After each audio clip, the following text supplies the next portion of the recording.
नमस्कार, आप देखते हैं अपना राष्ट्रीय न्यूज। आइए नजर डालते हैं आज की बड़ी खबर पर। सोनाक्षी जहीर की शादी, जानिए उस कानून की खास बातें जिसके तहत हुआ ये विवाह।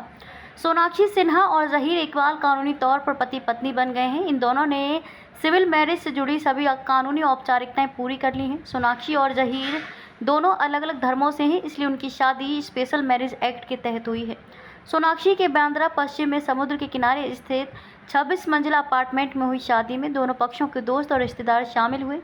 इसमें सोनाक्षी के माता पिता बॉलीवुड के दिग्गज अभिनेता और आसनसोल से नवनिर्वाचित लोकसभा सांसद शत्रुघ्न सिन्हा और उनकी पत्नी पूनम, सोनाक्षी की करीबी दोस्त और डबल एक्सएल की सह कलाकार हुमा कुरैशी शामिल थी। आइए आपको बताते हैं क्या है स्पेशल मैरिज एक्ट, जिसके तहत बिना धन बदले दो बालिग शादी कर सकते हैं। स्पेशल मैरिज एक्ट 1954 के तहत शादी के लिए रजिस्ट्रेशन कराया जाता है। अगर किन्हीं दो धर्म या जाति के लोगों को स्पेशल मैरिज एक्ट के तहत शादी करनी है तो उन्हें विवाह के लिए आवेदन देने की तारीख एक बालिग होना जरूरी है। लड़के की उम्र 21 साल और लड़की की उम्र 18 साल से कम नहीं होनी चाहिए। इसके अलावा दोनों पहले से शादीशुदा नहीं होनी चाहिए। साथ ही दोनों मानसिक रूप से स्वस्थ हों। उन्हीं की शादी स्पेशल मैरिज एक्ट के तहत हो सकती है। अगर इनमें से कोई भी शर्त पूरी नहीं होती है तो शादी का आवेदन रद्द कर दिया जाता है।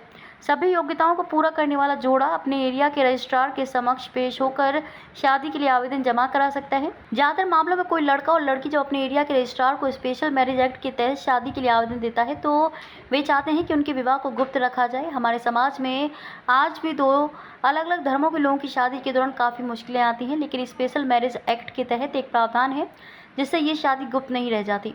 दरअसल शादी के लिए आवेदन देने के बाद रजिस्ट्रार 1 महीने यानी कि 30 दिन का पब्लिक नोटिस निकालता है। इस नोटिस में रजिस्ट्रार ये पूछता है कि किसी को इस शादी में कोई आपत्ति तो नहीं है। अगर कोई आपत्ति है तो वह रजिस्ट्रार को लिखित में सूचित कर सकता है। अगर कोई आपत्ति जताता है तो इस शादी में पेच फंस जाता है। हालांकि इस आपत्ति के समय के समाप्त होने के बाद दोनों मैरिज रजिस्ट्रार के सामने प्रस्तुत होती है और फिर दोनों की शादी रजिस्टर्ड हो जाती है। स्पेशल मैरिज एक्ट से ये 30 दिन का नोटिस हटाने का प्रयास कई स्तर पर चल रहा है। स्पेशल मैरिज एक्ट में 30 दिन की सार्वजनिक नोटिस के प्रावधान के खिलाफ सुप्रीम कोर्ट में भी एक मामला चल रहा है। याचिका में कहा गया है कि 30 दिन के नोटिस पीरियड को जल्द से जल्द खत्म किया जाए क्योंकि इससे जोड़ों की सुरक्षा प्रभावित होती है। हालांकि इस मामले में अभी तक कोई फैसला सामने नहीं आया है। सुप्रीम कोर्ट भी इस बात से इत्तेफाक रखती है। स्पेशल मैरिज एक्ट के तहत 30 दिनों का ये अनिवार्य नोटिस पितृसत्तात्मक था। अब तक के लिए बस इतना ही। फिर होगी आपसे मुलाकात ऐसी एक और बड़ी खबर के साथ। तब तक के लिए नमस्कार और देखते रहिए राष्ट्रीय न्यूज।